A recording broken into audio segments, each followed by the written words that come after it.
Record. Okay. Alright. Dah record. Okay. So seperti biasalah pengacara dia tu Ji Hu Chion ni. Ni makcik ni memang popular lah. So kita dah minggu lepas kita cakap pasal strategi Mestige yang menghasilkan produk kualiti mutlak dan harga mutlak. Kemudian kita juga mahu menjadi syarikat perdana. Kami nak jadi syarikat perdana. Okay. Kemudian pada slot kedua minggu lepas kita belajar lebih rinci mengenai Hemohim dan Absolute Selective Skincare. Okay, pada slot ketiga berkenaan dengan Kolma yang masuk dalam Atomy ya. Dan kita terangkan pasal sistem kawalan mutu. Sistem kawalan mutu Kolma dan juga sistem kawalan mutu Atomy. Dua-dua ni memang dia amat ketat di kawalan mutu dia amat ketat. Jadi produk-produk yang dikeluarkan ni memang tentu je berkualiti. Okay. So minggu ni kita akan menyentuh mengenai sistem kejayaan Atomy yang bertujuan untuk membantu konsumer dan distributor. Okay. Slot pertama minggu ni akan disampaikan oleh Dr. Pak Hanggir sendiri. Okay, minta off mic. Okay. Pak Hanggir yang meletakkan keutamaan kepada kejayaan konsumer. Okay. Kemudian kita akan bahaskan juga mengenai satu persatu mengenai satu pasaran, satu komuniti. Ini Atomy. Satu pasaran, satu komuniti. Okay. Slot kedua kita akan belajar mengenai peranan sponsor dan rakan niaga.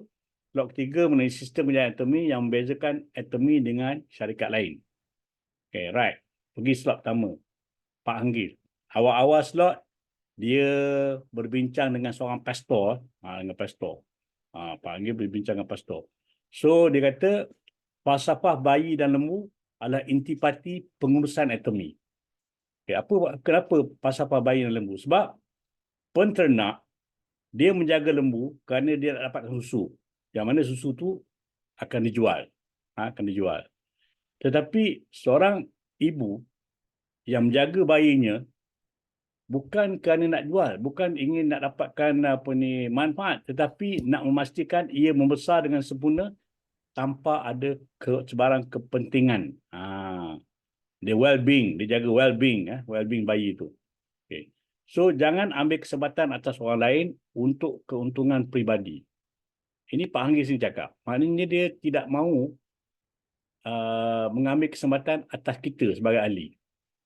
Sebaliknya, objektif utama pengurusan Atomy adalah kejayaan konsumer. Dia nak kita berjaya. Dia nak kita berjaya. Dia bukan nak menggunakan kita. Dia nak kita berjaya. Okay. Slogan, kepuasan pengguna menyentuh hati pengguna. Bermaksud, syarikat boleh mendapat keuntungan. Ini tempat lain. Dia kata, customer satisfaction and customer touch. Okay, customer touch.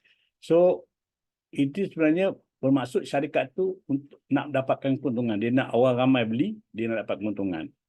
Matlamat penubuhan Atomy adalah untuk memastikan kejayaan konsumer. Kejayaan. Okay. Alright. Next dia kata, cuba sedaya upaya untuk memberikan perkhidmatan kepada semua ahli. Ini dia buat. Dia cuba, ini dia menyingkap waktu awal penubuhan Atomy. Yang mana ada 17 orang tu 17 orang. So dia cerita. Contoh, kalau seminar bermula pukul 10 pagi, ahli yang jauh akan harus bangun awal dan terlepas sarapan pagi untuk hadir. So, kerana bimbang jika ahli ini lapar, maka Atomy beli kek dan jus dari pasar dia berkaitan, setidak-tidaknya tidak ada yang kelaparan waktu hadir seminar. Begitulah dia buat. Sebab tu yang mula-mula attend ni, dia lapar pergi lapar pun tak apa, sebab dia tahu Pak Hanggir bagi makan. Sebab yang pergi-pergi ni sebenarnya orang bankrupt. Orang tak ada duit. Orang yang dah pepet. Okay. Kemudian, perkhidmatan seperti ini menunjukkan keikhlasan terhadap konsumer.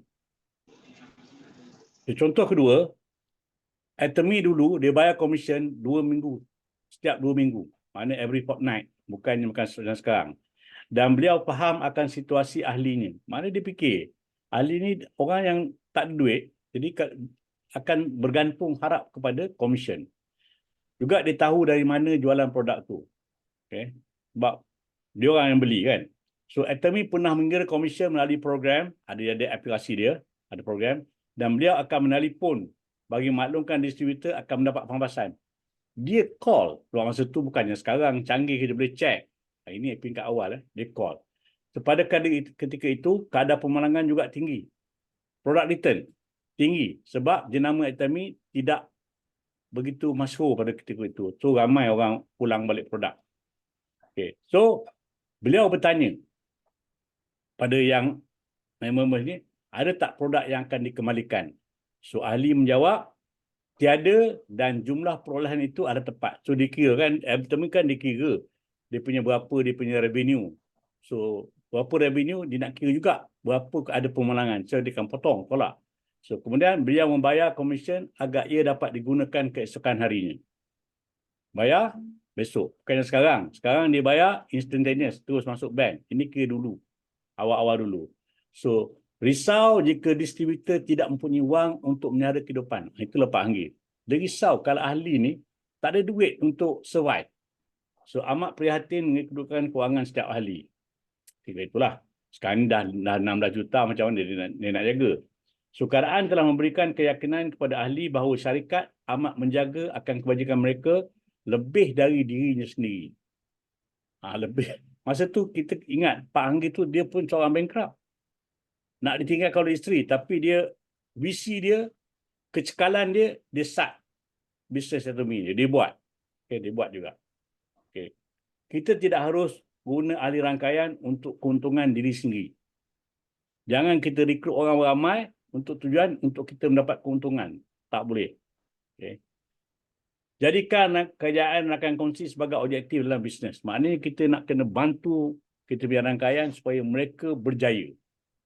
Kita nak mereka berjaya. Okay. Alright. Kemudian datang Royal Master Giong Jia Cha. Secret to become global leader. Ni. Beliau ni seorang evangelis ya. Seorang evangelis. Okay. Dikenali sebagai pelaksana impian gairah, passionate dream walker. Ini gelaran dia. Passionate dream walker. Okay. Atomy seperti sinar harapan untuk kehidupan dia yang gelap tanpa keceriaan. Nampak? Orang yang berjaya ni semua orang yang ada masalah. Dia sebenarnya berimpian untuk melenyapkan perkara-perkara negatif dan menghadiahkan kehidupan yang indah-indah. Itu impian dia. Sasaran dia. So dia yakin boleh capai kerana di Atomy boleh berimpian dengan positif dan sikap kegairahan. Mesti nak passionate. Dengan bisnes ni. Semangat terhadap Atomy tidak akan reda. Dia kata semangat terhadap tidak akan reda. Malah dia kata statement dia akan terus mengamalkan evangelis walaupun dia dah berjaya. Pernah menjadi jurulatih bahasa Inggeris selama 12 tahun sebelum menyertai Atomy. Jadi kalau di Korea, you jadi jurulatih bahasa Inggeris, income tinggi. So mempunyai pendapatan yang lumayan sebelum menyertai Atomy. Lumayan. Dia 10,000 USD pendapatan dia. 10 ke 12,000. Tinggi. Tapi sesuatu telah berlaku meskipun kerja keras dan bersungguh-sungguh. Ada benda berlaku. Ibu bapa dan adik meninggal akibat sakit. Juga menjadi bankrupt. Rumah dan harta disita oleh bank. Kena sita. Okay. Kemudian diperkenalkan Atomy, Evening Care Faucet dan Absolute Cell Active sewaktu melalui kehidupan yang perik. Masa waktu tu orang introduce. So, mengalami masalah kekeringan kulit yang serius selama beberapa tahun dan amat terkejut dengan keupayaan produk Atomy. Okay. Keupayaan penyerapan dan penjabaran produk adalah yang terbaik di kalangan kosmetik yang pernah diguna. Sebab kita tahu minggu lepas, sel aktif ni kalau kita guna, dia punya result itu almost instantaneous. Kita dapat tahu masa itu dah. Kita dah rasa dah. Ketegangan dia, keanjalan kita boleh rasa dah. Okay, dah boleh rasa. Mahukan orang lain turut menikmati kehebatan produk, so beliau mula membuat pembelian bagi pihak orang lain. Nampak? Royal Master, dia cerita dia produk. Dia tak cerita pun lagi pasal business planning. Business plan dia tak cerita. Dia cerita pasal produk je. Okay. Ketika itu, beliau belum memahami pelan pampasan Atomy. Hanya sebagai konsumer setia pada produk Atomy. Sehinggalah anak memberitahu potensi bisnes pengedaran tidak semata-mata cara fizikal. Sebab dia pergi face to face. Fizikal. Pergi face to face. Jumpa orang campaign, Ada advantage-nya sebab face to face ni orang tengok perubahan pada diri. So penggunaan internet akan merevolusikan dunia. Internet akan revolutionize dengan adanya internet ni. So tidak begitu memahami tentang perniagaan rangkaian dan tidak ada ramai kenalan. Tak ada ramai kenalan. Sebab dia guru bahasa Inggeris je. Jadi dia punya tu skop dia tidak melebar, tidak meluas. So bertekad untuk wujudkan 50 keluarga konsumer sama sepertinya. So dia nak 50 keluarga. Bukan 100, 50. 25 kiri, 25 kanan. So selepas hadir ke seminar, baru diketahui bahawa Atomy menawarkan produk yang bagus pada harga berpatutan. Ini kita kena faham. Produk Atomy ini produk yang bagus, harga dia sangat-sangat berpatutan. Okay. Pengguna akan mendapat manfaat dengan hanya menggunakan produk. Jika buat bisnes ini, maka ianya satu kerugian. Jika tak buatlah, tertinggal perkataan tak tu. Okay. Menyapa dengan senyuman. Bila tegur orang, dia senyum. Dan mengurus akaun agar dapat mengumpul poin. Jadi BP dia yang manage akaun. Dia yang manage akaun supaya BP ni dapat kumpul poin dan mendapat pairing. Itu yang dia buat dulu. Okay? Dia buat mula-mula. So dia ingatkan bila buat itu, seorang demi seorang mendaftar atas penceritaan.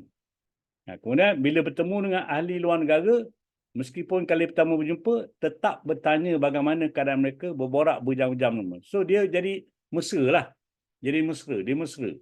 Dia tidaklah kata nak mementingkan diri, nak membangga diri, tidak. Okay. Bila bertemu mereka yang dah patah semangat dan putus asa, beliau memberitahu bahawa mereka boleh berjaya. Orang yang putus asa, dia cuba perbaikan dia punya semangat, tingkatkan dia punya semangat. Okay. Barulah mereka berupaya kembali dengan keberanian, harapan dan misi. Inilah kekuatan pemasaran global One Atomy. Ianya tidak akan berlaku tanpa Atomy. So, Atomy ini ada pemasaran global. Itu yang baik ni. One Atomy maknanya kita single ID, kita boleh pergi global. Tak ada masalah. Okay. Bertemu dengan Atomy diibaratkan sebagai hadiah. Ibarat suatu keajaiban. Dia kata, magic, something yang magical. Waktu mula menjalankan bisnes Atomy, hanya ada 3 cawangan luar negara termasuk USA, Japan dan Kanada waktu itu. Ini orang lama lah. Waktu itu ada 3 cawangan luar. 10 tahun berlalu, sudah ada 26 cawangan luar negara. Jualan dah pun melepasi USD 2.2 bilion setahun. 2.2 bilion USD setahun jualan Atomy. Kalangan global mencecah 15 juta. Ini maknanya 15 juta ni yang aktif lah. Kita tahu dah, kita punya nombor sekarang ni, siapa daftar baru 38 juta nombor dia. Tapi yang aktif 15 juta. Jualan terkumpul Hemohim mencecah USD 2 bilion Hemohim. Terkumpul, bukan setahun, terkumpul. Daripada sejak 2009, dah mencecah 2 bilion USD. Sebab bagaimana Atomy bersentiasa berjaya menjadi pemimpin dunia adalah sistem kawalan mutu. Ini yang kita belajar minggu lepas. Sistem kawalan mutu di Atomy dan juga di Kolmar B&H. Syarikat mengedar produk yang bagus dan konsumer mendapat manfaat darinya. Dan melalui mulut, produk sampai kepada mereka seluruh dunia. Atomy tak pakai iklan. Kita yang bercakap, mulut kita yang bercakap. Kadang-kadang mulut ditransform Kalau yang jauh-jauh kita pakai jari. Kita hantar mesej, kita hantar gambar. Apabila belian ulangan berlaku di beberapa negara, kaki tangan Atomy akan pergi ke negara berkenaan dan buat kajian penubuhan cawangan. Contoh, macam dulu King. King buat dekat India. India belum lagi, tapi dia hantar produk. Jadi bila banyak belian dekat India tu, maka Atomy buat keputusan untuk tubuhkan Atomy India. Begitulah contoh dia. So King belajar daripada inilah awal-awal dulu. Okay. Atomy tidak merekrut ahli secara paksaan. Struktur yang membawa kemasukan ahli secara organik. Maknanya mana kita paksa orang join, letak pistol, join, sign, tak ada. Kita cerita, kalau orang tak nak, tak apa, tapi kita tak berhenti bercerita. Terus bercerita dan satu hari akan terbuka hati dia untuk join. So, waktu kali pertama hadir seminar di Indonesia, meskipun berlainan rupa dan budaya, namun ramai yang ingin bergambar dengan dia. Selebriti ya. Biasalah item ini. Bila orang naik pentas akan jadi selebriti. Itu biasa. Naik pentas akan jadi selebriti. Beliau dapat tahu bahawa semua adalah rakan niaga yang belum pernah dilihat rupanya. So, sebab dia, ini kita tak tahu.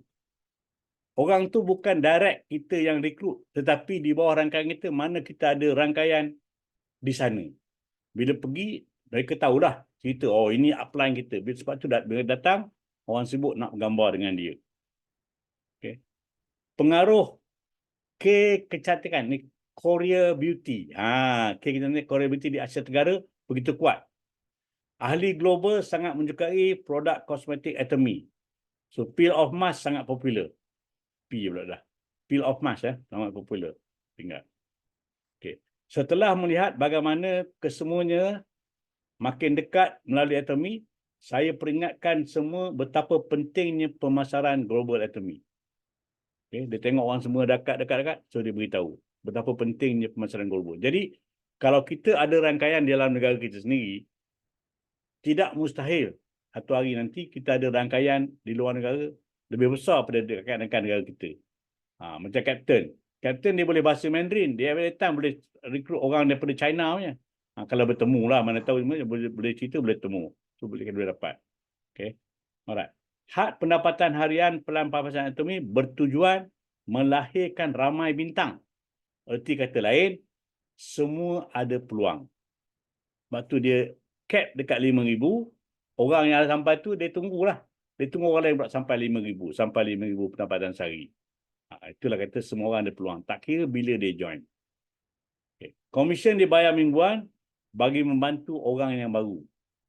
So, orang yang baru, dia nakkan modal untuk gunakan, sebab kata orang, free produk lah. Free produk ni sebab dapat duit daripada Atomy, beli produk. Dapat duit daripada Atomy, beli produk. So, dia bayar mingguan. Tahun lepas, Pak Hanggi berkata, dia ingin mengembalikan kepada ahli bagi memotivasikan mereka mencapai sales master. Sebab itulah tahun lepas wujudnya Semi Sales Master. Itulah sebab wujudkan Semi Sales Master yang bertujuan merendahkan syarat mendapat bonus. Kan tidak orang dapat pairing je. So bila ada Semi Sales Master, dia dapatlah bonus mastership, ala-ala mastership yang special. Tak ada dalam kita punya compensation plan, tapi inilah hadiah daripada Pak Hanggil. Okay. Alright. Ini adalah cara untuk menyalakan semangat apabila perkara-perkara seolah-olah tidak boleh dicapai. Kadang-kadang nak kejar 2.5 tu, awal-awal cycle tu okey, lepas tu tiba-tiba slow. So setidak-tidaknya kalau dah capai 1.5 kiri kanan, maka kita dapatlah Sagawati Semi Sales Master punya bonus. Perkara yang menyebabkan beliau tidak puas hati sekadar menjadi consumer adalah untuk mengejar menjadi Royal Master melalui sistem kejayaan Atomy. Dia awal-awalnya, dia ni Royal Master ni, dia sibuk dengan pairing-pairing je. Dia tak kejar apa mastership. Sebab dia tak faham tentang marketing plan. Okay. Peringkat awal, beliau hanya menumpukan terhadap mempromosikan produk kerana merasakan cara itu boleh meningkatkan pendapatan. Sebab tu bila tak masuk dalam sistem, dia tak faham betul-betul. So dia ingat macam traditional direct selling. Lagi banyak jual, lagi banyak dapat duit. Itu pemahaman tu silap. Okey, pemahaman silap. So tetapi beliau mudah putus asa kerana ada had keupayaan dia. Sebab dia tak ramai kawan. Dia tak ramai kawan, dia limited. Jadi macam mana nak jual banyak? Ada nak jual banyak. So bila menasai masa depan yang sama, beliau tidak tinggal menyertai program latihan anatomi termasuk one day seminar, Success Academy, Business School, Center Seminar dan juga ABR. Dia masuk semua latihan ni. Bila lepas dia masuk, barulah dalam masa 3 bulan, anda akan dapat tahu apa yang harus dibuat meskipun tidak mempunyai rangkaian atau pembakat. Kalau kita masuk, kita tahu. Macam sekarang, kita join Go Sales Master Camp. Selepas 2 bulan, kita boleh rancang dah apa yang kita nak buat. Meskipun hari ini rangkaian kita tak besar. Tapi selepas 8 minggu ni, insyaAllah rangkaian kita akan berkembang. Okay. Dengarkan apa yang disuarakan oleh konsumer. Kegairahan yang ada dalam diri akan dibebaskan dan anda akan merasa dibebaskan. So, kita kena berbincang dengan kita punya BP, dengan kita punya consumer. Apa masalah mereka? So, kita cuba tangani masalah tu. So, kalau kita dah tangani masalah tu, consumer kita ada, dia pun akan mengembangkan rangkaian. Sebab tu, nanti kita akan dapat kebebasan. Kita harus menjalankan bisnes anatomi kerana frasa utama pertama ialah masyarakat berusia 100 tahun. Di Korea ramai dah. Sebab tu di Korea, umur 60 belum warga emas. Warga emas 80 tahun. Jadi, kalau seandainya kita banding dengan lepas, bakat atau ketahanan orang biasa untuk bekerja tidak banyak perbezaan. Namun, jangka hayat manusia meningkat dengan adanya teknologi perubatan moden. Ada perubatan moden ni, ramailah yang akan lanjut usia. Bagi menyelesaikan masalah masyarakat 100 tahun, kita harus membuat keputusan mengenai pendapatan sistematik anatomi. Ini kita belajar minggu yang kedua tu. Pendapatan sistematik. Yang mendatang pendapatan meskipun sedang tidur. Sebab kita global, 24 jam satu hari, kita tidur sini ada orang jaga. Yang jaga tu dia beli produk, kita dapat PV. Itu yang dimasukkan pendapatan semasa kita tidur. Bukan kita join anatomi, kita tidur dapat pendapatan. Itu salah. Itu salah. Okay. Kesihatan dan kebebasan kita mesti dipastikan sehingga kita berusia 100 tahun, kan? So, kalau kita nak 100 tahun, kita kena jaga kesihatan kita. Takkan kita duduk, tak buat apa-apa, boleh tapas 100 tahun. Itu Allah punya kuasa. Tapi secara lazimnya lah. Macam kita, kolagen dah kurang, kita kena tambah kolagen. Sebab bila kolagen kurang ni, macam-macam benda berlaku pada diri kita. Okay. Daripada mendapatkan bantuan dari anak-anak atau kerajaan, adalah lebih baik, lebih indah untuk mencipta pendapatan sendiri, pendapatan sistematik. Anak-anak pun ada tanggungjawab. Okay. Kita kalau anak nak bagi, banyak mana anak boleh bagi. Kalau kerajaan, banyak mana kerajaan boleh bagi. Jadi pada kita nak ngotot tentu, lebih baik kita usaha supaya kita dapat pendapatan yang sistematik. Kata kunci kedua ialah komunikasi. Tidak ada apa-apa di dunia ini yang membawa saya kegembiraan seperti bercakap dengan orang dari pelbagai peringkat umur dan budaya dan berkongsi impian masing-masing. Ini kata dia lah. Mana dia paling seronok berjumpa dengan orang, dengarkan dia punya impian-impian mereka, apa cerita dia sangat suka dengar benda macam tu. Okay. Adalah asas untuk menavigasi telefon pintar seseorang dengan baik. Handphone kan, telefon pintar. Ada orang telefon pintar tapi dia tak pintar. Dia guna telefon pintar untuk terima call, mesej je. Lain tak tahu. Ini amat rugilah. So kita kena belajar. Wujudkan titik persamaan dengan mengembangkan hubungan. Okay. Okay. Kata kunci ketiga ialah kejayaan. Atomy tidak menjual produk. Kita tak jual produk. Ia adalah syarikat yang menjual nilai, value. Apa value atomy? Value atomy yang kita tahu ialah dia nak memberikan kita kehidupan yang seimbang. Okay. Syarikat yang menjadikan konsumer berjaya bukan sekadar kepuasan. Okay. Nak bagi kita berjaya. Bukan hanya dia nak kita puas dengan produk. Dia nak kita berjaya. Pemasaran global atomy merealisasikan impian hidup bersama. Kita together. Apa sudah cukup alasan melakukan atomy? Banyak silap typo saya. Melakukan atomy. Okay. Okay. Einstein pernah berkata, kegilaan itu melakukan perkara yang sama berulang kali dan mengharapkan hasil yang berbeza. Orang gila kegilaan ni, kalau dia buat benda yang sama tapi dia expect benda yang lebih, itu gila namanya. So, kalau kita nak lebih, kita kena ada kegairahan dengan melakukan kerja tu. Okay.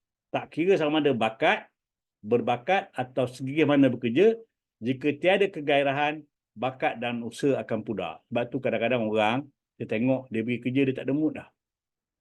Tak boleh nak naik pangkat dah digaji dah maksimum. So dia pelan-pelan, dia slow lah. Dia tak buat apa pun. Dia setakat pergi kerja je. Dia tak buat pun kerja dia. Sebab motivasi dah tak ada. So fikirkan kehidupan anda 10 tahun ke depan. Fikir 10 tahun akan datang. Apa akan jadi? Kita umur berapa? Berapa keperluan kita? So kita kena kekalkan kegairahan untuk berjaya. Okay. Atomy mempunyai sistem yang lengkap untuk anda berjaya. Kejayaan adalah pada mereka yang berimpian dan mereka yang mahu menyelesaikannya. Kadang-kadang impi saja tak ada, impian saja tak jadi apa. Impian kena ada tindakan.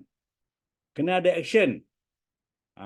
Kena ada action. Kalau tak ada action, dia akan tak jadi apa, tak ke mana. So, ingat ungkapan ini. Bermula dengan saya, sertai saya, kita capai bersama. Inilah ungkapan daripada leader. Okay. So, habis dia punya kongsi tu. Okay. Next, masuk pada ni, Profesor ni. Profesor Sang Sui Kwon. Dia cerita pasal pengikut, followership. Okay.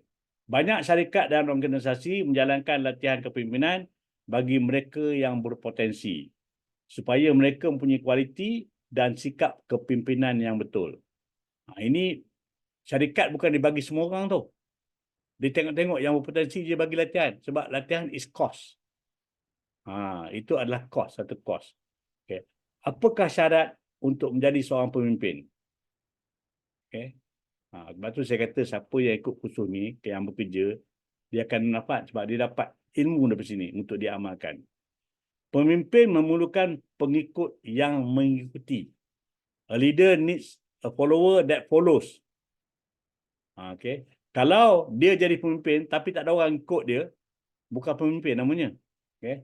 So pengikut adalah mereka yang menyokong, membantu dan menyumbang. Dia kena sokong, dia bantu dan menyumbang. Menyumbang apa sajalah. Okay. Pemimpin berasal daripada perkataan yang bermaksud bertahan atau menderita. Ini bila kita masuk dalam, ini profesor cakap. So, pemimpin yang bertahan dan menderita, manakala pengikut membantu secara aktif dari belakang. Pemimpin ni kena orang yang berkorban lah. Barulah boleh jadi pemimpin. Kalau pemimpin tak nak berkorban, nak duduk atas je, itu bukan pemimpin namanya. Okay. Alright. Bila bekerja dalam sebuah organisasi, lebih ramai yang berperanan sebagai pengikut. Yalah, takkan satu company itu ada semuanya manager. So, manager ada seorang. Ataupun saja ada section head. Tetapi pengikut ramai, staff ramai, pekerja ramai. Pengurus dalam syarikat mungkin seorang pemimpin kepada sepasukan ahli. Ada saya dulu, pemimpin Jabatan Operasi. Kewangan bukan saya, tapi saya bahagian operasi. Akan tetapi, tetap menurut arahan daripada lembaga pengarah. So dia ada atas ni, lembaga pengarah, board of directors. So board of directors bagi arahan, pemimpin ni kena ikut. Okey, pemimpin ikut. Alright. Di Atomy terdapat sponsor di atas sponsor lain. Kita ada sponsor, atas tu ada lagi sponsor lain. Contohnya macam kita tengok ni, kalau ada line kita ni sampai ke yang di Malaysia ni sampai ke apa ni Jet Law. Jet Law, lepas tu turun bawah, turun bawah, DTA turun atas tu ada King, semua turun sampailah ke kita. So ada lagi sponsor-sponsor atas sponsor-sponsor. Okay. Mempelajari pengikut yang betul adalah penting. So kita kena jadi pengikut yang betul. Kita jadi pengikut yang betul, bukan pengikut somborono. Somborono. So Robert E. Kelly, seorang profesor di Carnegie Mellon University pada tahun 1992 mengeluarkan buku The Power of Fellowship dan menjelaskan pentingnya pengikut. Pengikut ni penting.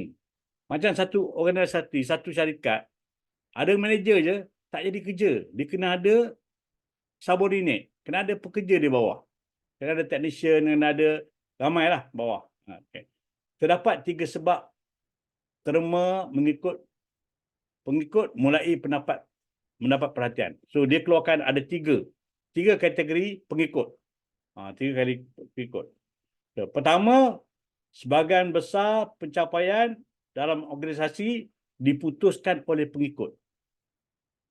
Kalau satu kilang ada pengurus je, tak ada pekerja bawah, macam mana nak hasil?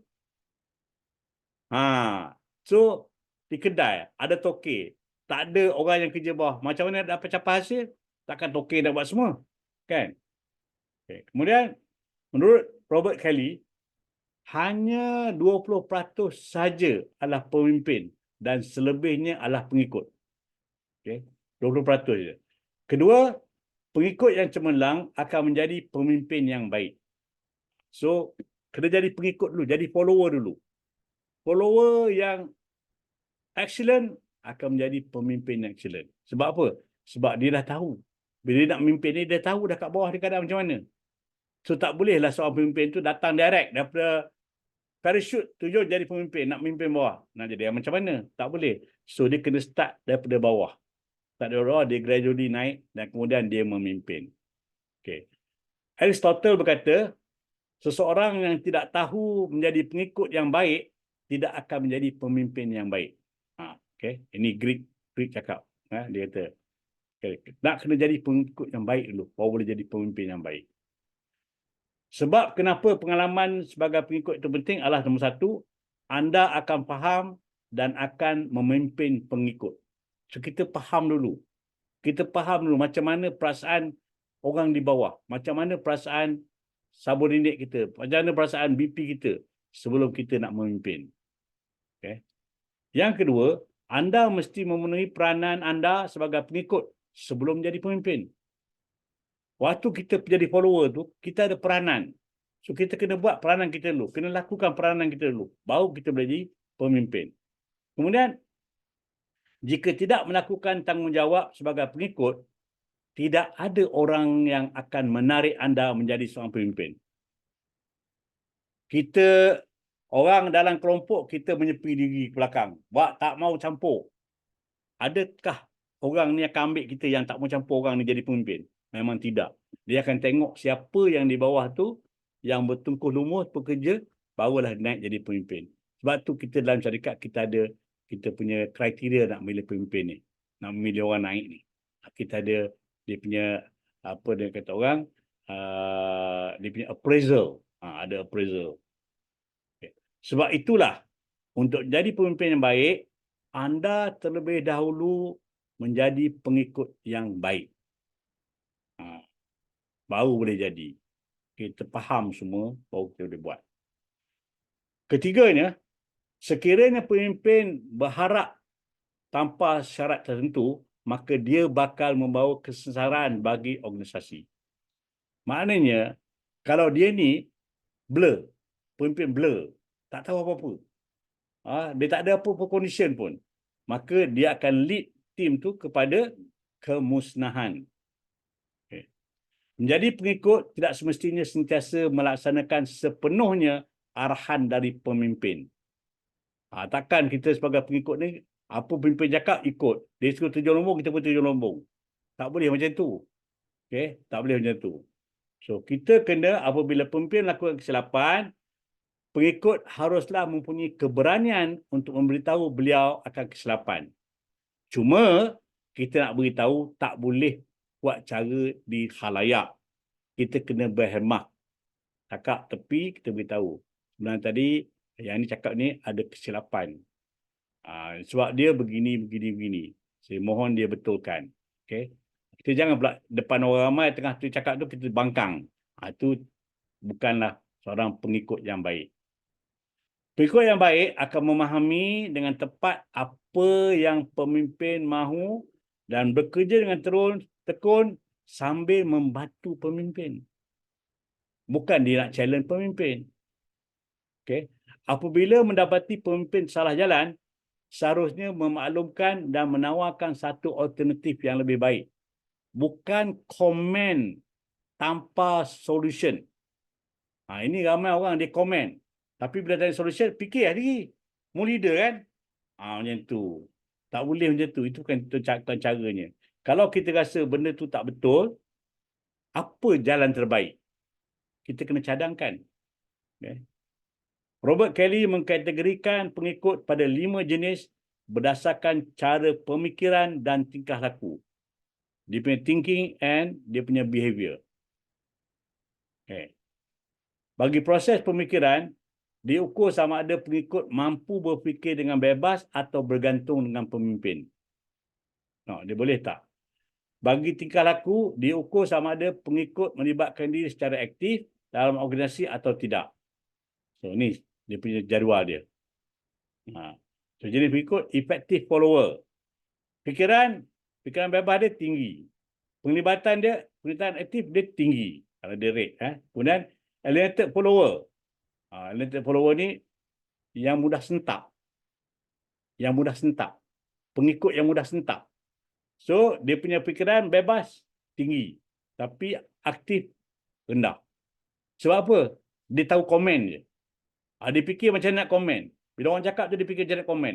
Tapi kerana tak sehaluan, maka dia punya penglibatan dia sesangat rendah. Kemudian conformist follower. Ini fikiran bebas dia rendah, dia tak fikir, dia pakai ikut je. Tapi penglibatan tinggi. Ini yes man. Jenis yes man. Ini play safe ni orang. Play safe. Kemudian pragmatic follower. Dia sederhana dan penglibatan pun sederhana. Dia pragmatic. Betul. Kemudian passive follower, dua-dua pun rendah. Fikirannya pun rendah, penglibatan pun rendah. Ini terlampau pasif. Tak aktif langsung. Lembam. Kategori lembam. Okay. Alright. Ini kita tengok di jadual ni. Kalau efektif dia bagi constructive criticism. Dia bagi kritik yang membangun. Dia ada strong leadership. Kemudian dia bantu leaders dan juga orang bawah. Kemudian dia conduct more than what has been signed. Apa yang dia bagi lebih. Bukan gaji banyak ni, kerja banyak ni je. Dia kena pergi beyond, mesti go beyond. Alienated ni, they think critically and independently. Dia fikir sendiri je. Kemudian attitude that is not active. Sikap dia tidak aktif. Okay. Dia competent tapi cynical. Dia selalu suka perli. Cakap nganjing. Ni orang ni. Kemudian criticize leader, organisation but does not work hard. Dia complain je kerja dia. Tak ada kerja lain. Kerja dia complain saja. Complain. So conformist ni, ini exactly follower leaders opinion. Dia semua yes man lah. Dia conduct work dengan ikhlas hati, dia bantu leader kalau suka dan kerja keras, a yes man. That does not express one own opinion. Maknanya dia yes man, dia tak keluar dia punya idea dia, akal dia tak gunakan akal dia. Dia kena ikut saja. Okay. Kemudian practical, ini sometimes express own opinion. Kadang-kadang dia beritahu. Kadang-kadang dia evade konflik dengan leaders. Dia mengelakkan konflik. Kemudian dia complete dia punya assign tapi tak buat lebih. Cukup makan je. Kalau nak secupak, tak bagi lebih. Gitu. Kemudian almost never express opinion different from leader. dia macam dia ikut je apa leader cakap. Dia tak buat. Yang pasif, ni tergantung terus pada leader. Tergantung leader. Kemudian dia tak passionate tentang tak ada kegairahan tentang kerja dia. Dia tak ada kegairahan. Kemudian dia kurang tanggungjawab. Dia kurang bertanggungjawab. Kemudian dia tak buat kerja secara efektif. Saya betul. So, inilah carta dia, dan yang pragmatik dia ada belaka semua. Yang ini konformis ni, pragmatik dia. Ada semua. Alright. So, macam mana nak mengubah orang yang daripada pasif kepada efektif? Kalau ini efektif, dia memang dah okey dah. Kalau ini dia kena buang sikap negatif, buang hak pali-pali ni, dan fokus kepada kerja dia. Kalau konformis ni, dia kena perbaiki dia punya kebebasan pemikiran, dan juga dia improvekan dia punya, meluahkan apa yang ada dalam pemikiran dia, dan dia kena bertindak. Yang praktikal ni, dia kena establish vision, kena ada visi untuk menjadi effective leader. Kemudian dia kena terangkan dia punya pendapat, dia kena jahalkan dia punya pendapat supaya dia boleh libatkan diri dengan secara lebih aktif. Yang ni kalau pasif ni, dia kena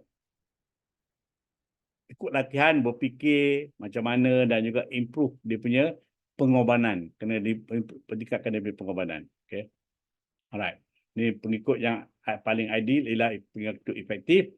Apa yang perlu dilakukan untuk jadi pengikut efektif, dia yang saya kata tadi, improvement point tadi.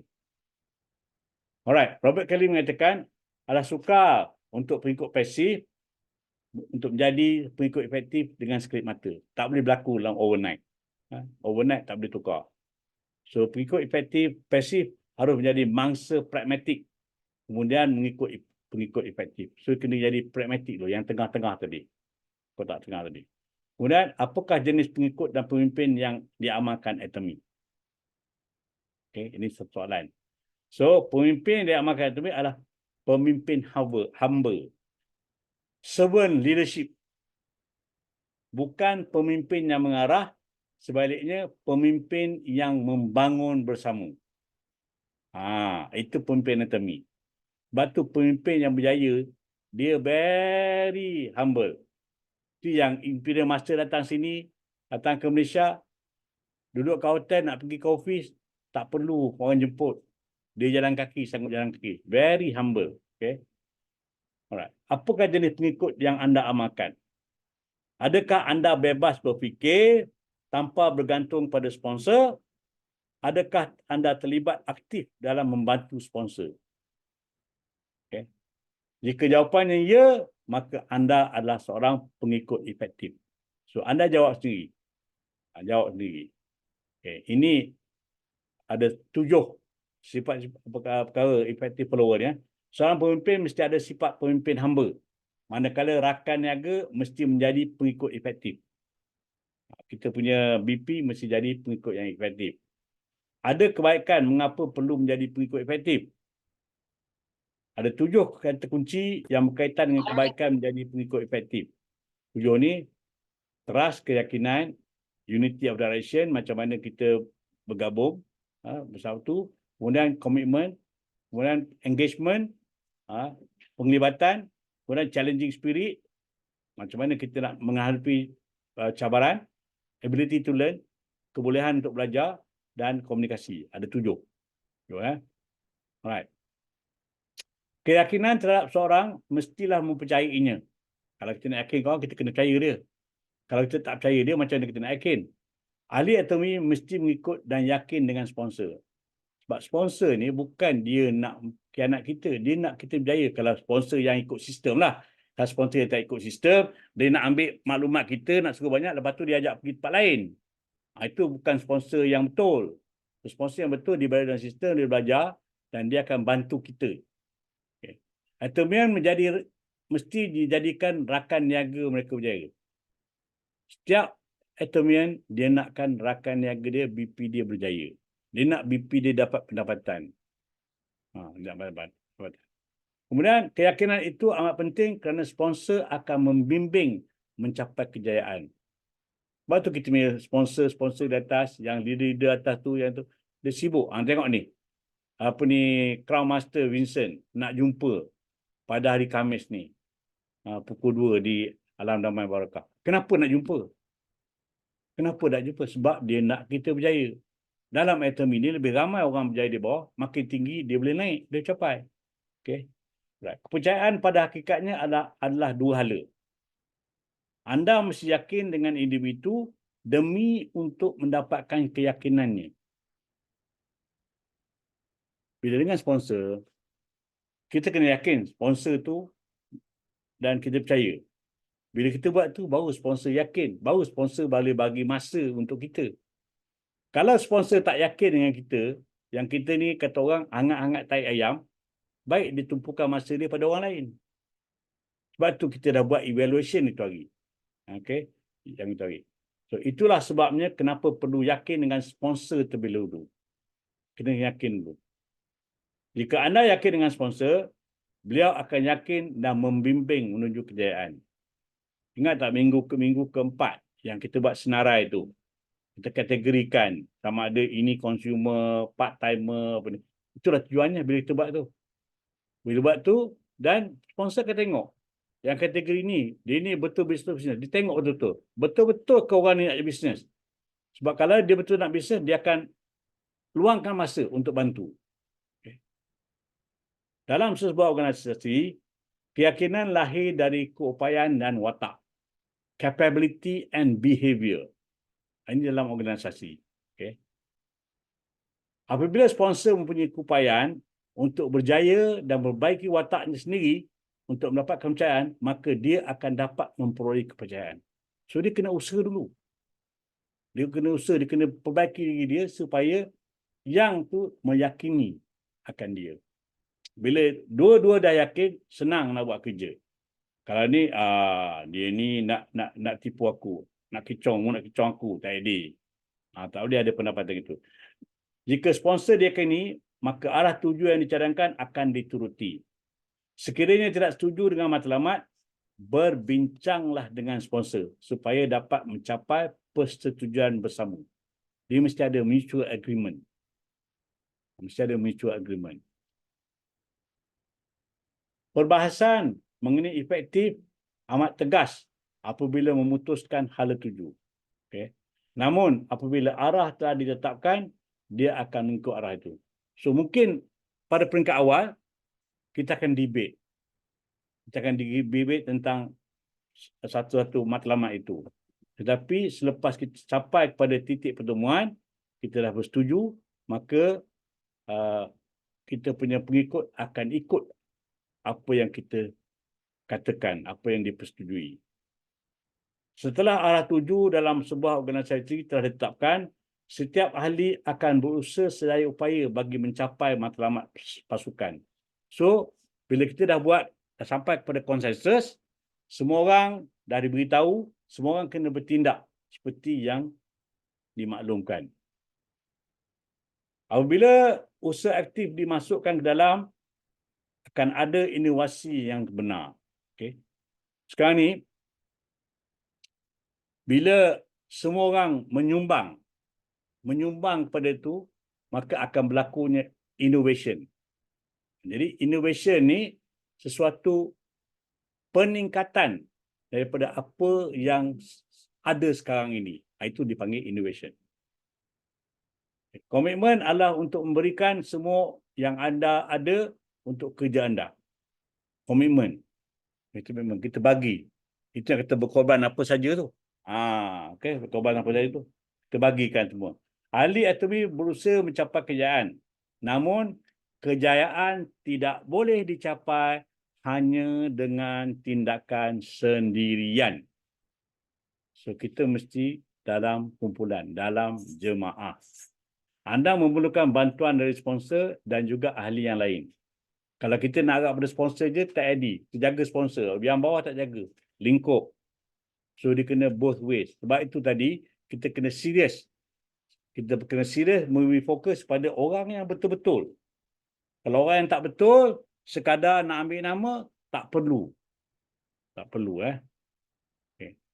Sikap saya akan memberi lebih banyak kepada penaja saya atau ahli-ahli lain daripada apa yang saya ada. Ini pengorbanan. Mana dia mementingkan orang lain dulu sebelum pada diri dia. Okay. Kepercayaan pada hakikatnya adalah dua hala. Anda mesti yakin dengan individu itu demi untuk mendapatkan keyakinannya. Itulah sebabnya kenapa perlu yakin dengan sponsor terlebih dahulu. Ulanglah. Jika anda yakin dengan sponsor, beliau akan yakin. Silap, betul kena. Okay. Okay. Ini dah bulang, dia bulang. Okey, apabila berusaha secara sukarela, akan wujudlah inovasi yang benar. Komitmen tidak dapati melalui paksaan. Perlu ada keyakinan bersama. Okay. Komitmen adalah memberikan semua tenaga serta pemikiran yang anda ada untuk kerja anda. Itu maksudnya komitmen. Terbagi. Oh, saya committed tapi tak buat apa-apa. Itu bukan committed. Committed ni kita kena bagi, kita punya buah fikiran, kita punya idea kena bagi. Okay. Ahli atomi bekerja untuk kejayaan. Ni ulang balik dah. Bila anda punya sikap, itu sudah tadi. Bila sikap seperti itu sudah wujud, maka lebih ramai orang yang datang untuk bergabung. Orang ramai akan datang kalau dia apa ni. So komitmen yang benar boleh berlaku apabila tidak mengharapkan keuntungan jangka pendek. Komitmen ni jangan kita harap keuntungan jangka pendek, tetapi melihat pada sasaran jangka panjang. Umpama satu pelaburan jangka panjang. So dalam item ini kita tak boleh tengok short term. Sebab tu bila kita buat live scenario tu kita taruh yang long term ni, apa yang paling matlamat akhir. Kemudian kita ada intermediate dan immediate. Itu kena ada. Penglibatan tidak dapat dielakkan untuk seseorang yang committed. Ia bermaksud menyelami subjek tertentu secara mendalam. Okay. Ahli psikologi Amerika, Mihail Csikszentmihalyi menyatakan syarat untuk penglibatan apabila ada matlamat yang jelas. Matlamat mesti jelas. Kemudian, menjalankan kerja yang sedikit lebih mencabar dari bakat sendiri. Atomian mesti jadikan rakan niaga mereka berjaya. Setiap atomian mesti fikir rakan niaga dia berjaya. Bukan fikir dia berjaya dulu. Kalau fikir dia berjaya dulu, lingkup. Dia kena tengok orang bawah tu. Okay. Maklum balas segera diberikan. Kena ada feedback. Okay. Betul tak? Saya bantu. Betul tak? Betul tak? Kena ada feedback. Okay. Syarat-syarat ini telah pun ditetapkan oleh Atomi. Jika matlamat sudah jelas, hasil berbincang dengan sponsor, maka perlulah melakukan sesuatu yang lebih mencabar dari kebolehan anda. Must go beyond. Atomi punya sistem di mana pencapaian boleh dilihat dengan begitu cepat.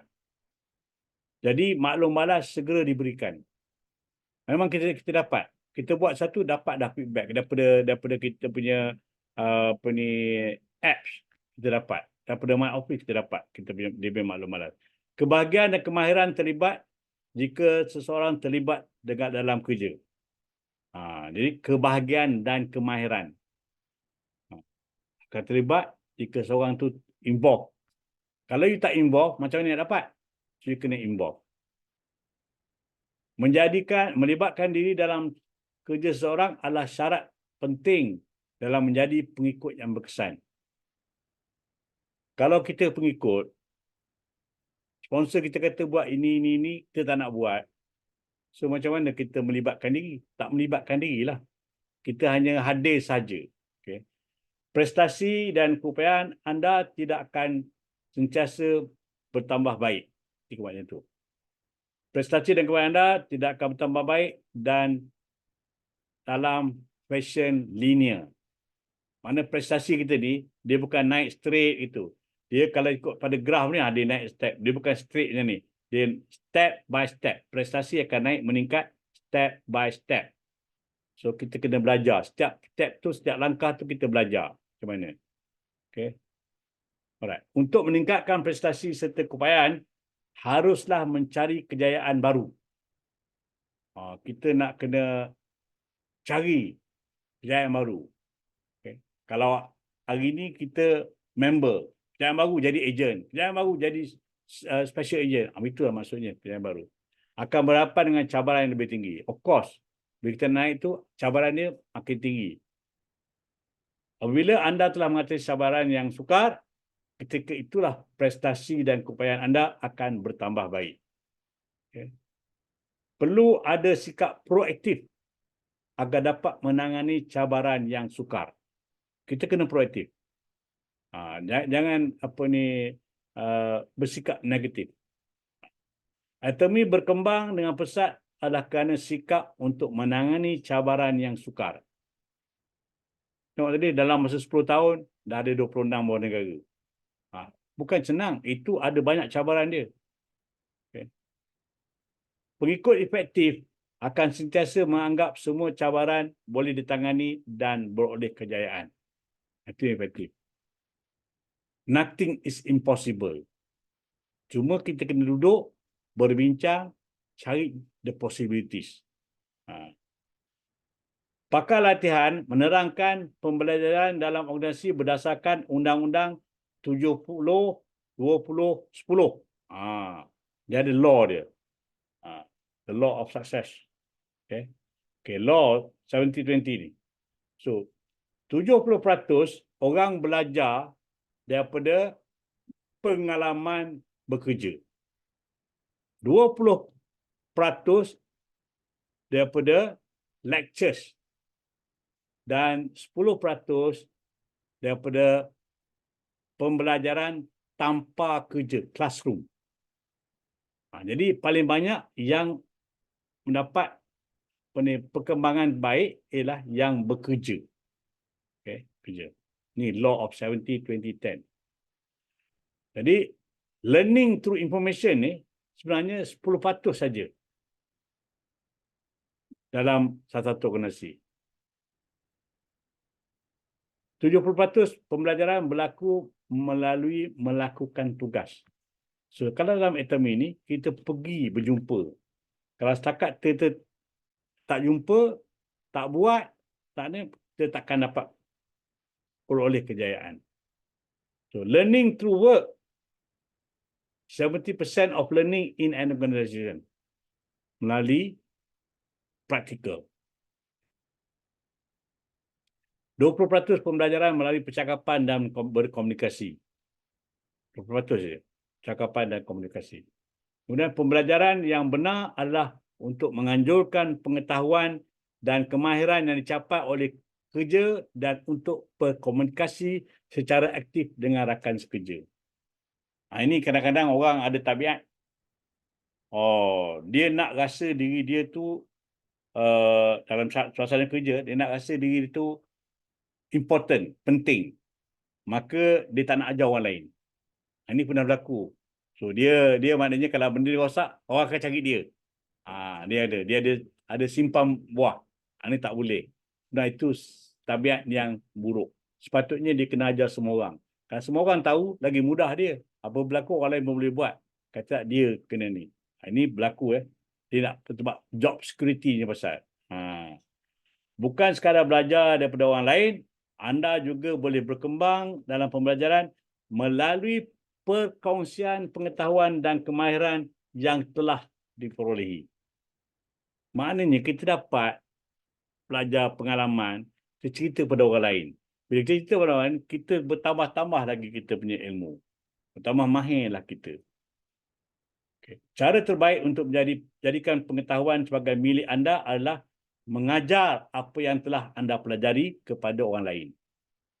Itu cara terbaik. Sebab bila kita ulang kali sebut benda tu, dia akan masuk dalam minda kita. Dan automatik kita akan berfikiran cara lain.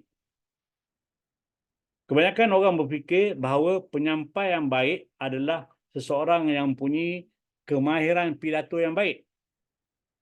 Namun, penyampaian yang baik adalah mereka yang mendengar dengan baik. Dia mesti mendengar dulu. Dia mesti mendengar. Kemahiran berkomunikasi ditentukan melalui keupayaan mendengar dengan teliti. Dia dengar dengan teliti. Okay. Listening, mendengar. Take notes, ambil catatan, buat nota. Kemudian bertanya. Bertanya, kemudian verify, sahkan.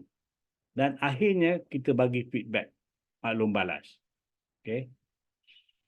So, itulah sebabnya kemahiran berkomunikasi pengikut yang baik dinilai melalui tabiat mendengar, mengambil nota, bertanya soalan, mengesahkan dan memberi maklum balas. Itu cara terbaik. Kena ada 5 benda ni. Okay. Barulah kita jadi pengikut yang baik. Alright. Kemahiran berkomunikasi seseorang dinilai melalui semua tabiat yang telah disebutkan tadi. Itu tabiat, 5 tabiat tadi kan. Pengikut yang punya ketujuh-tujuh kriteria ini adalah seorang pengikut efektif. Okay. Sinergi super hati bersatu. Super synergy of united hearts. Terjalin apabila ramai yang turut berkumpul dan bekerja bersama-sama. Jadi bila united hearts ni maknanya kita tak ada apalah. Kita semua kongsi, kita berkongsi semua. Jadi ilmu kita kongsi. Bukan ada simpan-simpan, oh ni hak aku. Tak boleh. Tak ada hak cipta, tak ada.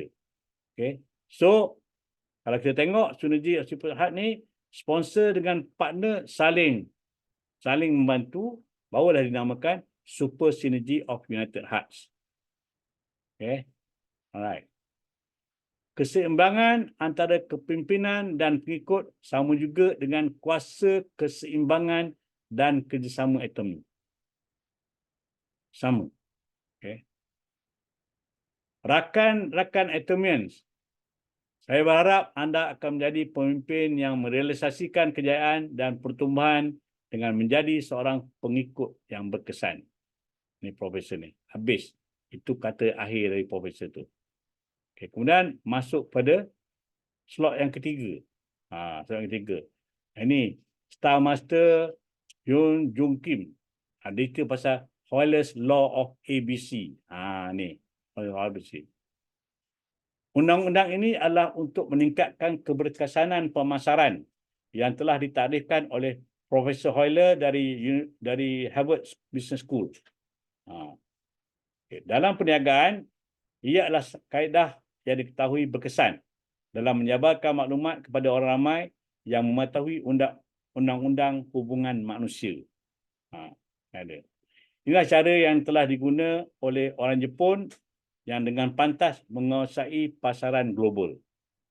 Jepun ada satu bukan Jepun. Sebab digunakan teori ini. Pakar telah dijemput untuk memberi ceramah bagaimana hendak menjual produk Jepun. Dan hasilnya ia adalah lebih banyak jualan. So, undang-undang Profesor Euler ditakdirkan dari kaedah ini. Ramai yang memberi tumpuan terhadap prestasi perniagaan rangkaian masing-masing. Untuk memaksimumkan kerjasama sepasukan dan mendapat hasil yang baik, haruslah mengamalkan undang-undang Euler. Okay.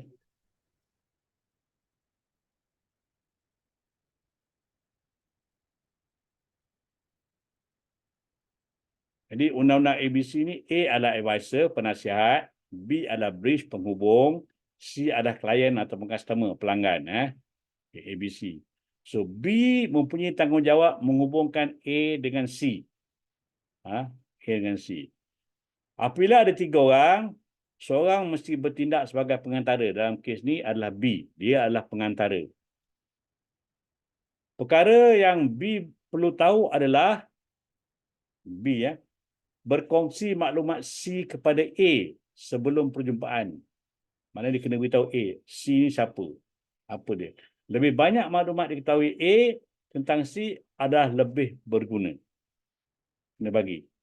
Kemudian, dia nak kena tanya soalan. Pernahkah C menggunakan produk atomi sebelum ni?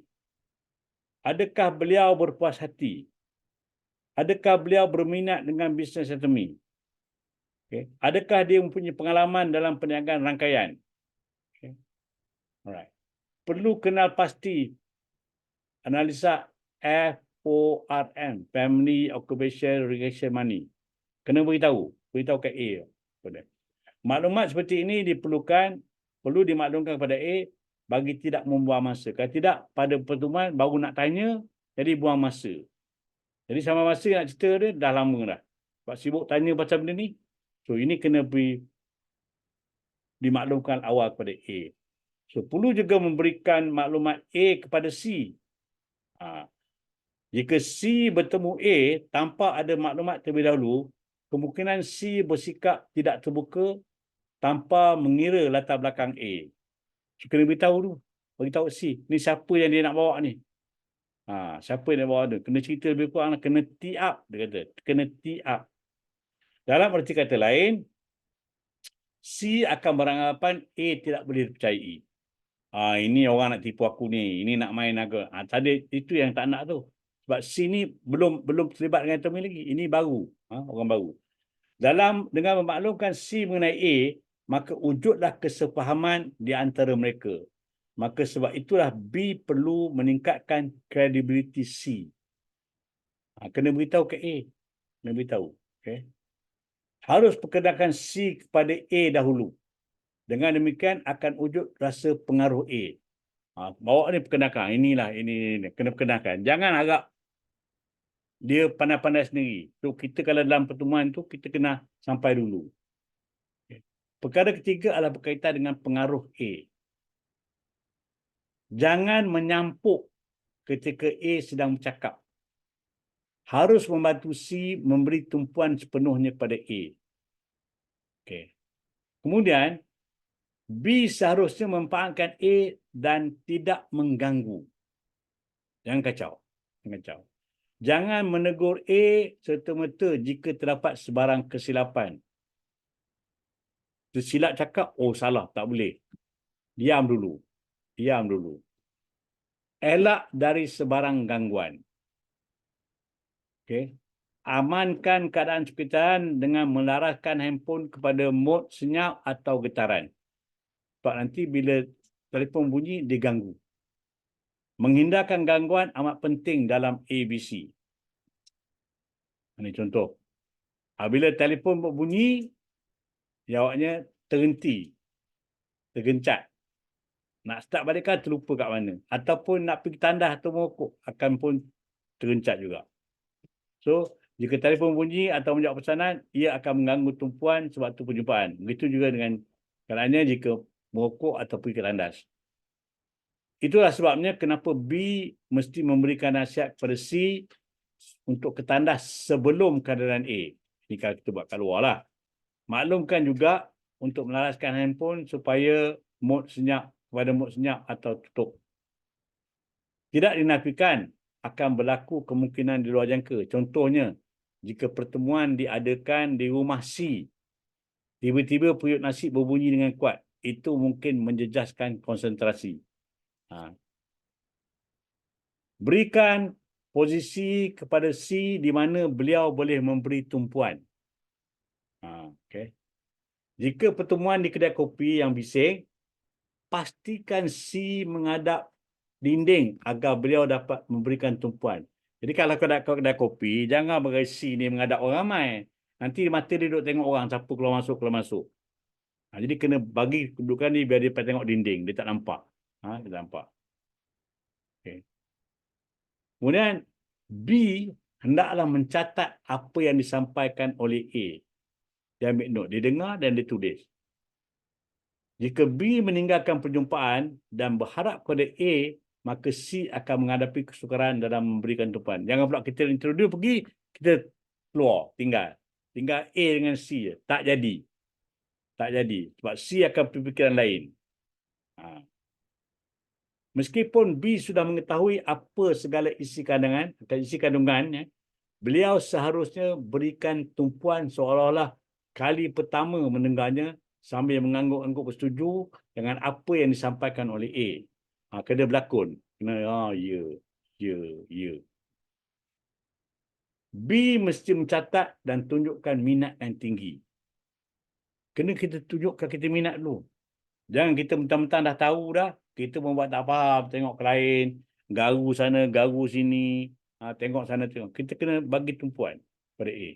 Ia akan mewujudkan suasana di mana C akan juga membuat catatan dan fokus. Kalau C tak ada kertas, kita bagi kertas dia, bagi pen. Lepas tu kita kena sentiasa bersedia. So, yang ketujuh, B mestilah membuat pernyataan penutup yang menjurus C kepada pertemuan selanjutnya. Sebab apa? Sebab utama kenapa A dijemput adalah untuk menjemput C hadir kepada perjumpaan kedua.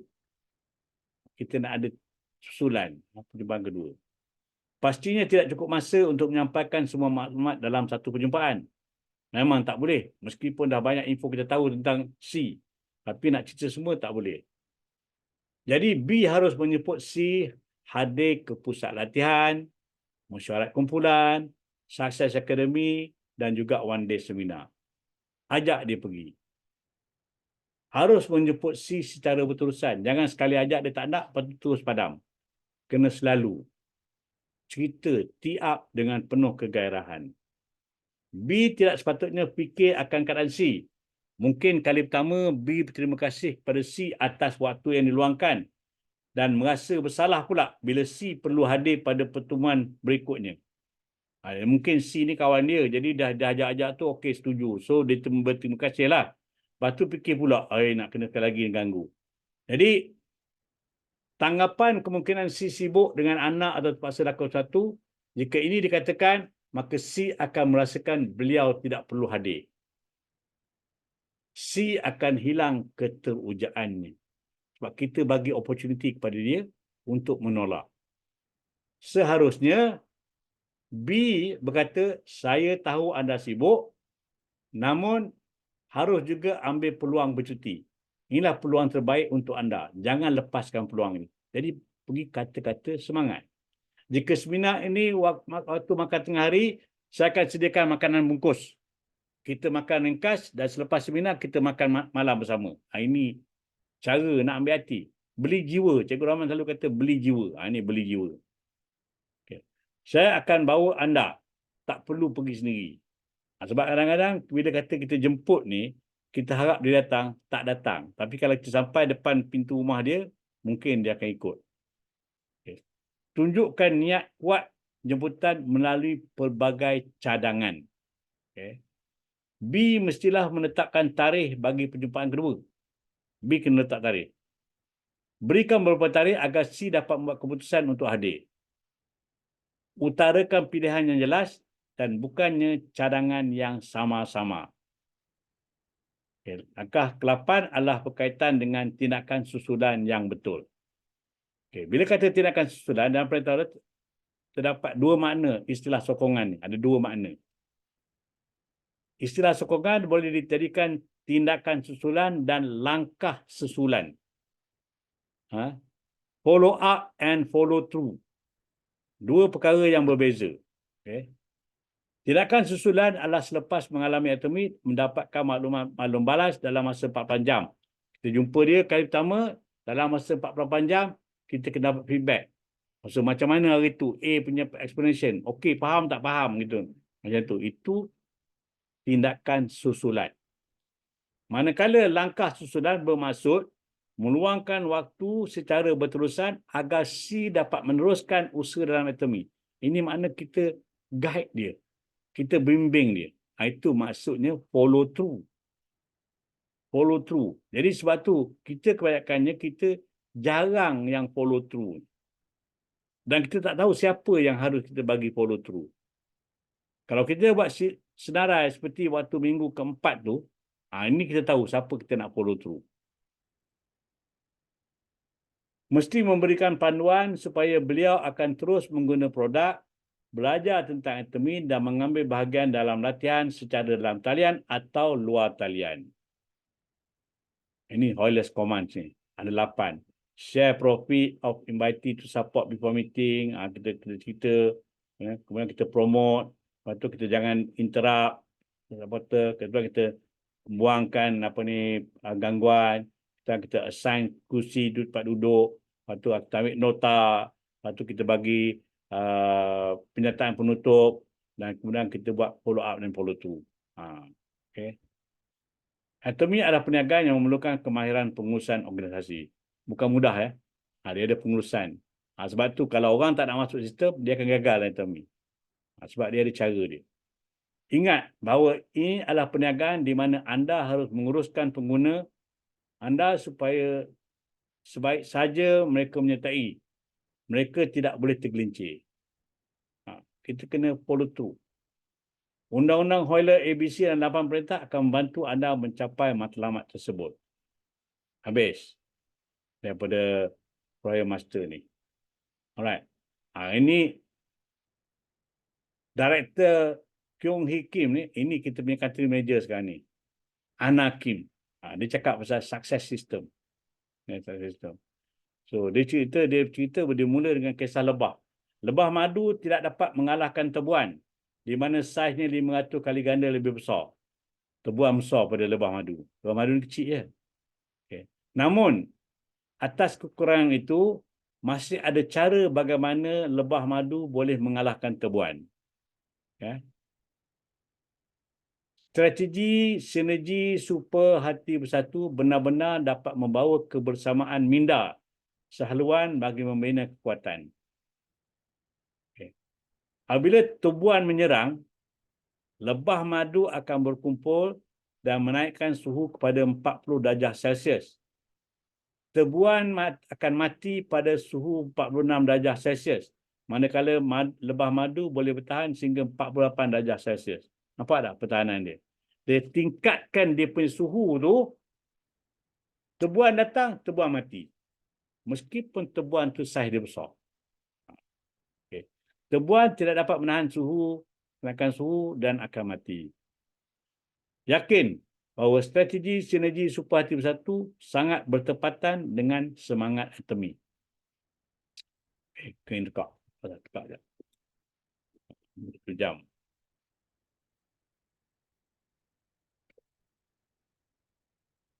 Melalui seminar dan sistem sinergi super hati bersatu, atomi, kontraktor dapat bersatu dan memahami visi besar atomi. Kontraktor ni maksudnya distributor. Yang bukan kontraktor lain. Ni dalam cerita ni distributor. Hasilnya tidak bergantung pada individu. Sebenarnya kebolehan individu itu tidaklah begitu penting.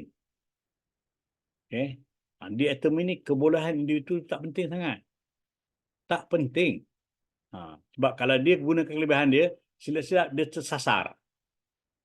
Intipati sistem kejayaan atomi adalah bahawa siapa sahaja boleh berjaya dengan sistem syarikat selagi mereka mempunyai semangat dan memutuskan untuk bekerja keras. Kena ikut apa yang ada dalam sistem. Success Academy memberi panduan kepada kontraktor bagaimana hendak mencapai kehidupan seimbang dan petua mencapai kejayaan. Ini Success Academy. Ia merupakan seminar rasmi atomi yang dijalankan sebulan sekali. Sebab itu dipanggil Success Academy. Menghidangkan topik mengenai mestis, kisah kejayaan, life scenario dan juga persembahan kebudayaan. Inilah yang ada dalam Success Academy. Pengajaran mengenai penulisan life scenario membantu kontraktor mengekalkan kehidupan seimbang. Pada sesi mestis, ahli dapat belajar mengenai kualiti mutlak dan harga mutlak yang menjadi falsafah produk atomi. Itu kita kena ingat. Kualiti mutlak, harga mutlak itu adalah falsafah produk. Ramai yang mengakui bahawa ODS dan SA merupakan sistem terbaik dalam membantu mencapai kejayaan.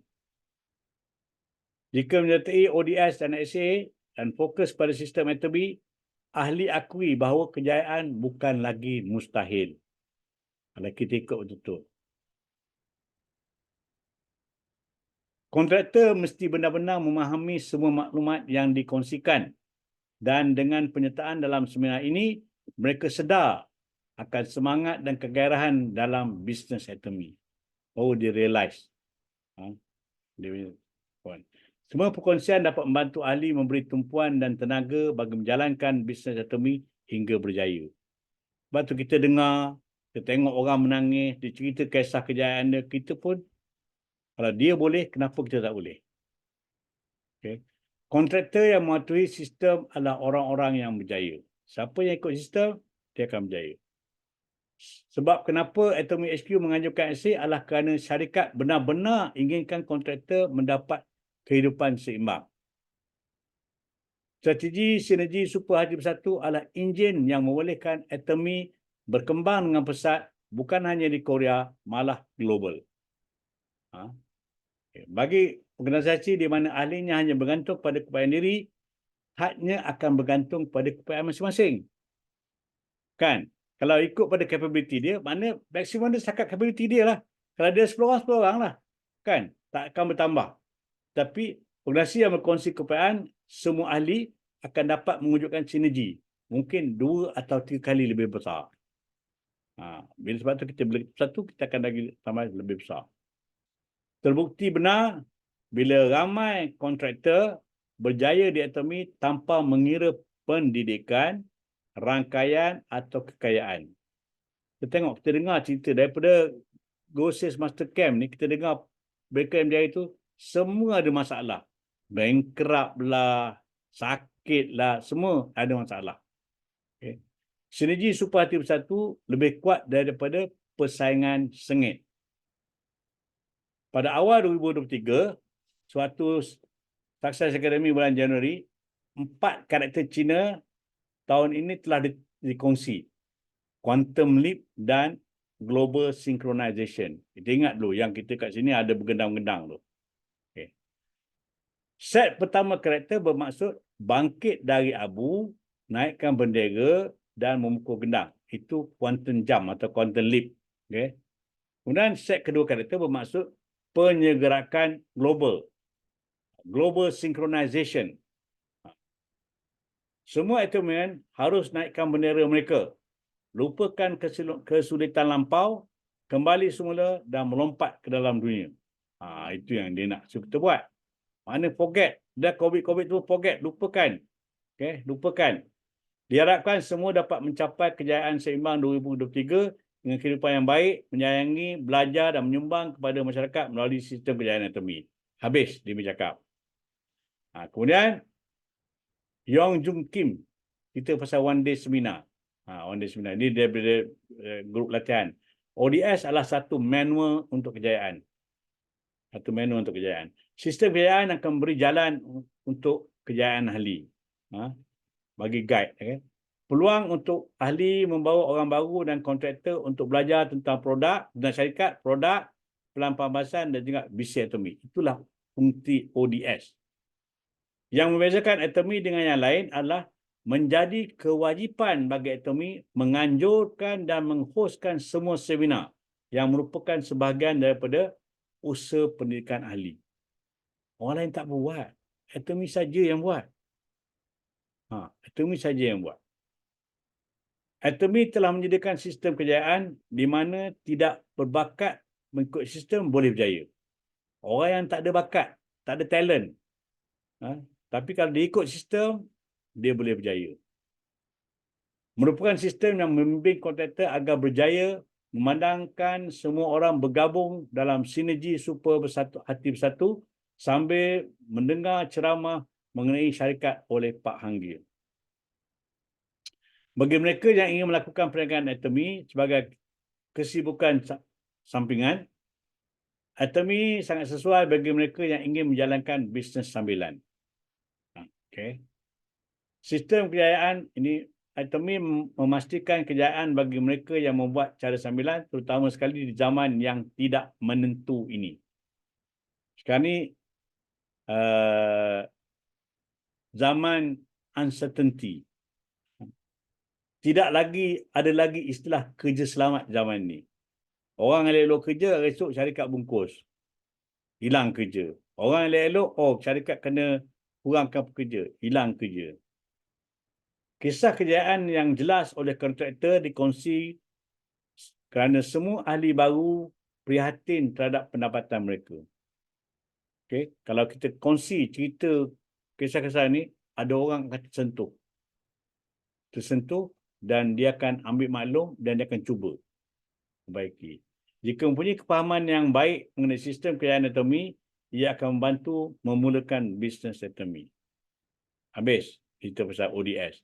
Kemudian ini cerita pasal ABI. ABI ni sebenarnya tak perlu nak cerita lah sebab kita dah lalui dulu, kita dah jalan ni sebab kita dulu akan baru. Ini sebab program ni 4 bulan yang lalu. Sebab tu kita belum ada ABI. Tapi yang penting intinya dalam sini ialah ABI ni adalah pembaharuan kepada ABR. ABR ada pembaharuan. Okay. So ini bukan inovasi. So ini saya tak nak cerita banyak pasal ABI ni sebab kita dah lalui. Tapi ini education center. Ini sangat menarik. Education center. Sebab kita jarang cerita pasal ni. Tapi cerita kisah ni adalah education center di Korea. Okay. Ni Director Yang Min Cho. Dia yang cerita. Education center adalah pusat komuniti bagi kontraktor, consumer dan bakal klien. Okay. Maknanya prospek lah. Okay. Tempat untuk belajar mengenai anatomi dan juga sebagai tempat bisnes bagi anatomi. Kita boleh guna itu jadi macam pejabat, tak ada masalah. Bawa orang pergi jumpa itu boleh, tak ada masalah. Semua ahli anatomi boleh belajar dan menerima khidmat nasihat. Okay. Semua isi diiktiraf oleh HQ Anatomi. Semua bahan mengajar mestilah selari dengan arahan dan falsafah anatomi. Tak boleh buat sendiri-sendiri. Kena ikut apa yang kita ni buat. Okay. Pembelajaran aktif berlangsung diisi. Pembelajaran aktif. Maknanya kalau kena aktif, kena boleh interaktif. Kalau di ODS, SCA dia tak ada interaktif. Dia one way. Tapi diisi dia boleh interaktif. Kontraktor yang telah diuji boleh membuka dan mengendalikan isi. Ini di Korea, dia kena ada uji. Anatomi HQ akan membuat penilaian bagi memilih center leader. Di Korea dia pilih berbanding dengan Malaysia. So 3 syarat untuk menjadi center leader. Yang pertama, mesti kekal capai SM 12 kali dalam masa setahun. Maknanya dia seorang auto sales master. Kemudian tidak pernah dihukum anatomi dalam tempoh setahun yang lalu. Maknanya tak ada kena gantung, tak ada kena kesilapan, tak ada buat apa kesilapan. Kemudian mesti lulus ujian mengenai business anatomy, memahami budaya dan kebolehan mendidik sewaktu interview. Jadi interview dia. Kena lulus. Kemudian setelah menjadi center leader, beliau akan dapat menerima komisen isi. Semua tahu kan 6% kan? So, komisen isi adalah penajaan yang bertujuan untuk pengurusan dan pendidikan ahli-ahli pusat yang baik. Okay. Center leader mempunyai tanggungjawab sebagai model kepada ahli kerana beliau mewakili anatomi. Main, center leader ni dia mewakili anatomi tau. Center leader mesti mematuhi asas peraturan keahlian. Dan jika tidak memenuhi peranan sebagai center leader, maka akan digantung segala faedah sebagai center leader. Dia very strict, very stringent, tapi di Malaysia kurang stringent. Center leader perlu ada sikap bertanggungjawab dan kepimpinan. Dia kena ada bertanggungjawab. Dia tak boleh ikut suka hati. Okay. Center leader mesti mempunyai 5 sikap berikut. Nombor 1, berkhidmat pada ahli anatomi. Serve in humanity. Okay. Kemudian kedua, menjalankan latihan yang bermutu dan mengendalikan sistem latihan. Yang ketiga, melibatkan diri dalam semua seminar dan workshop center leader. Dia kena libat diri. Dia tak boleh lah nak menyepi diri, tak ada. Tak boleh. Dia kena melibatkan diri. Kemudian, cuba mengekalkan kemasyhuran anatomi. Kena jaga anatominya fame. Kena jaga. Okay. Kemudian, tidak boleh menjalankan perniagaan secara serentak di syarikat pemasaran rangkaian lain. Dia kat sana very strict. Maknanya kalau dia tak boleh terlibat dalam direct selling lain lah. Saya tak nak sebut MLM, tapi direct selling lain. Tak boleh. Pelbagai workshop dan latihan dijalankan di HQ Anatomi bagi melengkapkan center leader dengan peralatan yang betul. Kena ada maklumat yang betul. Center leader mesti menyertai sekurang-kurangnya 2 kali dalam setahun workshop HQ Anatomi. Tapi di Malaysia ni sekali je dia buat workshop. Sewaktu center leader workshop, maklumat perlu seperti notis HQ, perubahan terhadap undang-undang perniagaan rangkaian, cukai dan duty dan undang-undang yang perlu, berkongsi model isi dikongsikan secara efektif kepada center leader. Isi adalah satu tiang dalam sistem kerjaan anatomi. Isi akan terus menyampaikan maklumat yang berguna kepada ahli anatomi di mana semua orang boleh berjaya meskipun tiada keupayaan diri. Isi adalah hak utama bagi menangani segala keperluan ahli. Okey, habis. Okey. Kemudian habis tu dia tunjuk pasal video tentang apps anatomy shop. Saya tak nak sebab tak kena-mena dengan kita. Tak ada kena-mena. Satu lagi, kita tak gunalah dekat anatomy shop dekat sini. Kita cuma gunakan untuk kita tengok my office sikit je lah. Jadi saya tak nak sentuh. Sebab dia sentuh pasal channel anatomy dan sebagainya. Semua kita dah tahu. So minggu ke-6 ni, tugasan dia kena ada, ingat, no matter how good it is, it will only go in one ear and out in the other ear. Kalau kita berkongsi ni, kita kena ingat. Baik mana pun kita berkongsi, kita kena ingat bahawa kadang-kadang berlakunya masuk tiga kiri, keluar tiga kanan, masuk kanan, keluar kiri. Jadi sebab tu kena penting waktu kita nak buat pembentangan. Okay. So, alasan kenapa dia tak buat business anatomy is either because mereka tak pernah buat penilaian. Sebab tu mereka menolak. Dia tak buat penilaian. Okay. Jadi, untuk memotivasikan prospek bisnes ini, ahli mesti lebih memahami dengan bisnes, dengan vision bisnes ini. Okay. Alright. Peringkat 3 bulan pertama, harus buat penumpuan kepada usaha yang konsisten, tabiat dan peningkatan dari segi nak menjalankan bisnes ini. Ini saya highlight je ni. So, kita mesti letakkan sukses orang lain sebelum diri kita. So, follow up refers to process of supporting. Supporting dari kita. So, exceeding susah kalau kita nak baik semula kalau selepas 7 hari. Sebelah kita nak benar. Sebab tu, follow up dalam masa 48 jam tu penting. Follow through ni, mana kita membimbing. So, anatomy adalah bisnes yang membantu rakan kongsi. Okay.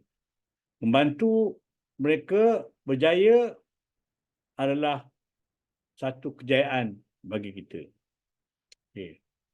So, macam mana nak follow up? Kita tengok masa. Jadi, kita buat dalam masa 48 jam. Kemudian, apa kita nak follow up? Boleh sebaik mungkin kita buat dengan orang yang dah berjaya. Kita kena tulis kita punya impian. Kita kena buat. So, semua ni ada dalam kita punya buku. So, ni dah dekat pukul 11. Bacalah. Tapi apa yang saya nak highlight di sini ialah pentingnya untuk kita setkan kita punya goal. Kita kena buat. Ada di muka surat 65. Tengok tu dan kita kena buat kita punya planning. Sekarang sudah masa untuk kita buat planning. Apa kita punya matlamat, apa kita punya planning. Okay? So, kemudian kita kena dapat feedback. Bila kita follow up tu, kita dapat feedback, kita kena cerita. Kita kat sini, kita rekodkan apa feedback dia, kita nyata. So, ini ada dalam muka surat 179. Okay? So, macam ni, customer feedback dia, borang tu, bahagian atas dia, tentang maklumat tentang kita punya prospek tu, kita punya BP tu, dan kita tahu apa yang dia punya follow up. Kita ada rekod lah, report card lah macam ni. Sebab tu kita nak follow through kan. Hari ni kita buat apa, besok kita buat apa, lain kali kita berjumpa, kita buat apa, kena cerita dengan dia dan dapatkan maklumat. Nampak ni, dia ada rekod. Kadang muam syarat, meeting kat center, lepas tu regional seminar, part-time seminar, one day seminar sebagainya. Semua kita kena rekod. Okay. Dan bacalah maklumat-maklumat yang ada muka 71, 72, 73, 74, 75, 77 untuk kita buat kita punya perancangan. Okay. Saya rasa cukup setakat itu yang saya nak kongsikan pada tuan-tuan dan puan. Okay. So, sekarang saya buka pada soalan jika ada. Okay.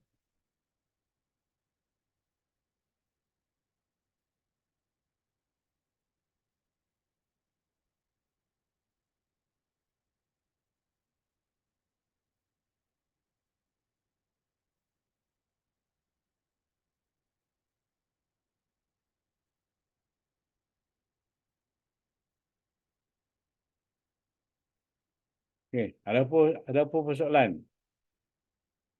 Siapa ada nak bertanya? Silakan. Jangan malu dan jangan segan untuk bertanya. Boleh unmute. Boleh unmute kalau ada yang tanya.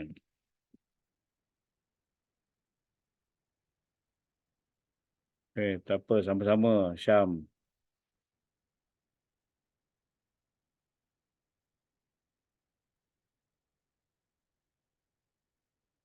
Ada komen? Assalamualaikum Haji. Waalaikumsalam. Ya, silakan. Farah. Berdasarkan kata penerangan Haji tadi tentang yang tu, ya Allah, Alhamdulillah. Macam sikit sebanyak kata mengajar Farah tentang apa yang Farah nak buat sekarang ni lah kan. So, cara tu memang sangat-sangat bagus lah. Mana Farah kata boleh follow through lah kan benda tu kan. Ya. Alhamdulillah lah. Cukup sangat dengan Itomi ni. Itu saja. Memang. Sebab tu yang penting kita berada dalam sistem. Kan dia cakap tadi, kita berada dalam sistem. Bila kita dalam sistem, kita dapat maklumat terkini, kita dapat tips daripada mereka-mereka yang telah berjaya, maka kita boleh aplikasikan, kita boleh gunakan. Bukanlah kita membuat hanya sendiri. Sebab tu dalam interview ini, dia tak memerlukan bakat. Kalau orang yang bakat yang lebih, dia akan create cara macam ni, kayak mana. Cara yang belum tentu lagi boleh berjaya. Itu dia. Tetapi kalau kita ikut apa yang dikongsikan dalam sistem atomi daripada mereka-mereka berjaya, insya-Allah kalau kita buat tekun, kita pun boleh berjaya. Kita pun boleh berjaya. Okay? InsyaAllah, insyaAllah. Terima kasih Haji. Sama-sama. Teruskan.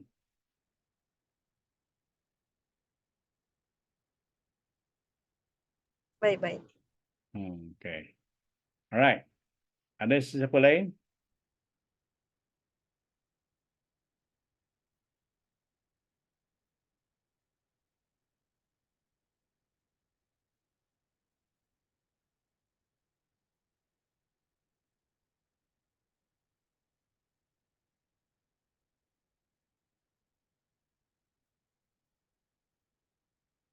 Ada sesiapa lagi?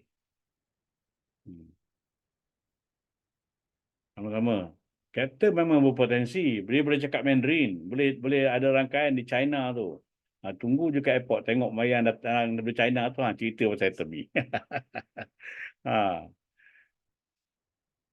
Tak ada masalah.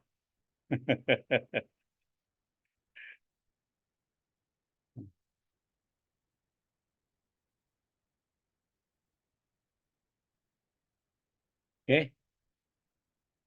Kalau tak ada dah, kita boleh tutuplah sesi kita pada malam ni. InsyaAllah, saya akan simpan video ni dekat YouTube saya. Jadi siapa yang nak tengok balik, boleh tengok semula. Okay. Okay, kalau itu, cukup sekadar itu untuk malam ni. Terima kasih atas perhatian anda semua. Saya sudahi dengan wabillahi taufiq wal hidayah. Assalamualaikum warahmatullahi wabarakatuh. Terima kasih. Waalaikumsalam. Terima kasih Tuan Haji. Sama.